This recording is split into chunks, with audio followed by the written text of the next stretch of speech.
Hola, sé bienvenido. En el sector del lujo se habla mucho de exclusividad. Se habla de producto, de servicio, de marcas y de experiencias de alto nivel.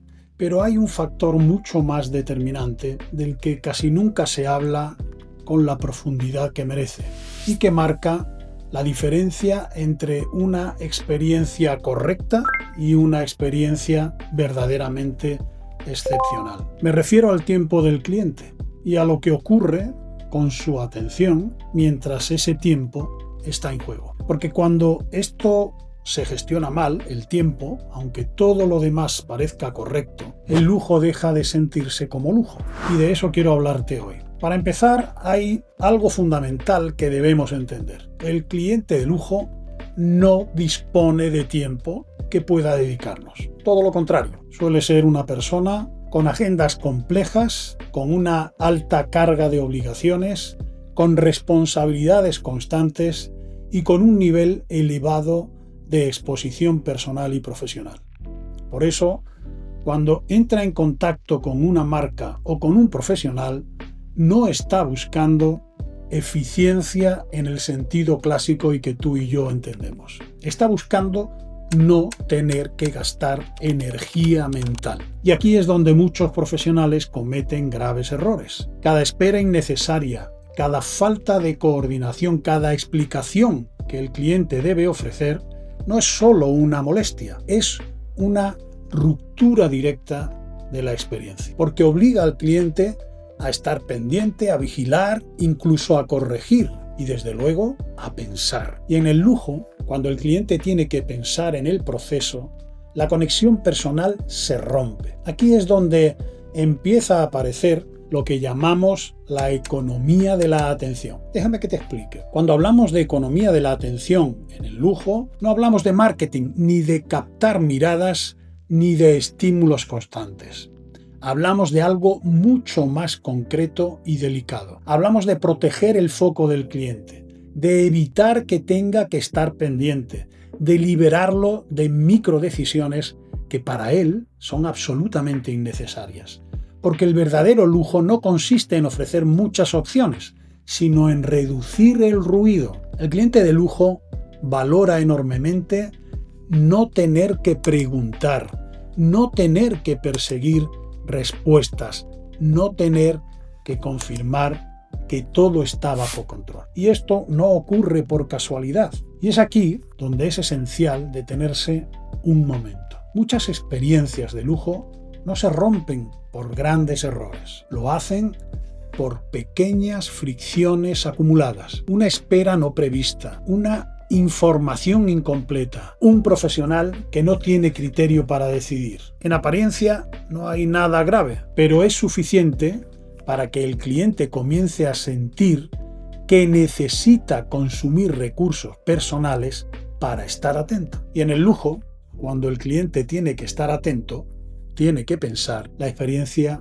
ya ha comenzado a colapsar. Cuando llegas a entender esto, comienzas a comprender por qué determinadas marcas operan con procedimientos diseñados justo a la medida de cada uno de sus clientes. Permíteme señalar, por ejemplo, los rituales previos a la llegada de un cliente. Antes incluso de que el cliente llegue, la experiencia, como tú bien sabes, ya ha comenzado. Se recoge información, se anticipan preferencias, se eliminan fricciones antes de que existan. Por eso existen los check-in privados y por eso no todo el mundo sigue el mismo recorrido. No es una cuestión de ostentación, es una razón que preserva el tiempo del cliente. Por ejemplo, si conoces la cadena de hoteles Aman, seguro que entiendes los procedimientos y la exquisitez con la que se maneja el tiempo del cliente. Aman no vende habitaciones de hotel, vende silencio, vende ritmo, vende sensación de control del tiempo. Todo está diseñado para que el cliente no tenga que acelerar, no se vea obligado a decidir y no necesite adaptarse a ninguna situación, porque todas ellas se han creado para él. Es el entorno el que se adapta a él. En el caso de Ritz-Carlton, el foco está en el empowerment del personal. Cualquier miembro del equipo está autorizado a resolver una situación sin escalar, sin esperar y sobre todo sin incomodar al cliente. Porque cada escalado, cada espera, cada tengo que consultarlo, merma la comodidad del cliente. Y si miramos, por ejemplo, NetJets, una empresa que ofrece servicios de aviación privada, el valor no está únicamente en el avión, que son fantásticos y muy modernos, por cierto.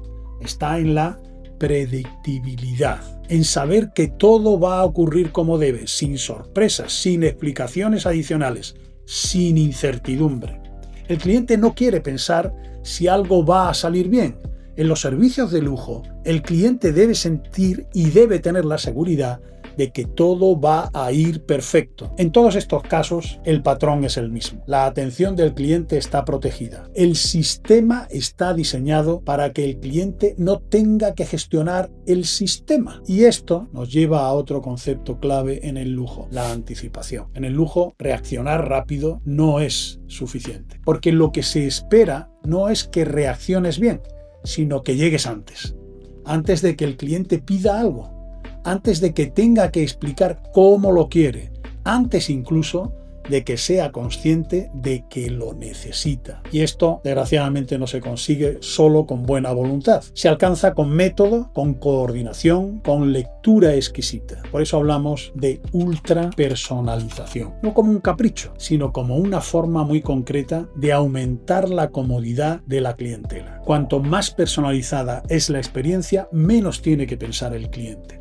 Y cuanto menos tiene que pensar, más lujo percibe. Aquí es donde muchos supuestos profesionales están fallando. Pueden ofrecer un buen servicio, pueden ser amables, pueden ser técnicamente competentes, pero no entienden la lógica profunda del lujo. Y entonces aparecen los errores invisibles. La espera que está mal gestionada, la rigidez innecesaria, la falta de criterio o la descoordinación. El cliente no va a protestar, no va a señalar el fallo, simplemente dejará de confiar y no volverá. Y en un sector donde la confianza lo es todo, este fallo es crítico. Por eso el lujo necesita profesionales entrenados en servicio, desde luego, y en otras muchas técnicas. Pero también en gestión del tiempo, en gestión de la atención y en diseño de esas experiencias especiales. Este es uno de esos asuntos que rara vez se explican desde fuera, pero que cambian por completo la forma de entender este sector. Y cuando empiezas a mirar el lujo desde la gestión del tiempo y de la atención al cliente, muchas cosas encajan y empiezan a funcionar. Si te interesa seguir profundizando en todo esto, justo debajo de este vídeo tienes una clase en la que desarrollo estos conceptos con más calma y con ejemplos muy concretos. Gracias por acompañarme, gracias por estar aquí y nos vemos en el próximo vídeo.